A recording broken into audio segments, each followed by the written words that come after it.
माझ्याकडे एक व्यक्ती अशा आल्या होत्या की ज्यांच्या मुलाला जॉब हा मिळत नव्हता आणि मुलगा हा देवाचं काही करायला मान्य करत नव्हता.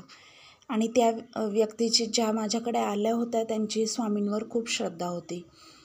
त्यांनी आत्तापर्यंत मी ज्या काही गोष्टी सांगितल्या त्या व्यवस्थित केल्या. त्यांच्या बरेच प्रॉब्लेम त्यामुळे सॉल्व्ह झाले.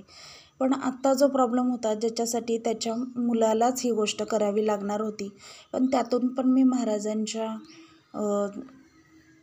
महाराजांना एक भाकणूक करून मी ही रेमेडी त्या महाराजांचं नाव घेऊन मी त्या बाईंना दिली.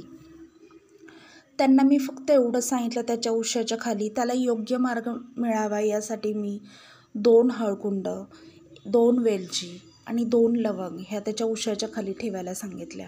त्यांना मिनिमम 43 दिवस त्या तशाच ठेवा असं मी सांगितलं होतं. 43 दिवसानंतर त्या पाण्यात सोडून द्यायला सांगितल्या. आणि त्यांना म्हटलं की मुलगा जरी नाही म्हटला तरी पण या फक्त तुम्ही तिथं ठेवा. थोड्या दिवसातच त्याच्या वागण्यामध्ये बदल होईल, त्याचे अपॉर्च्युनिटीज त्याला यायला लागतील, त्याच्या धनासंबंधित प्रॉब्लेम सॉल्व्ह व्हायला लागतील. एवढंच काय की त्यानं काय केलं पाहिजे हे समजायला लागेल. तर मग थोड्या दिवसात 21 ते 25 दिवसामध्येच त्या व्यक्ती माझ्याकडे आल्या आणि त्या म्हटल्या की खरंच ताई, स्वामींची कृपा झाली. माझा मुलगा आता इंटरव्ह्यू देऊन आला, सिलेक्शन झालं आहे त्याचं.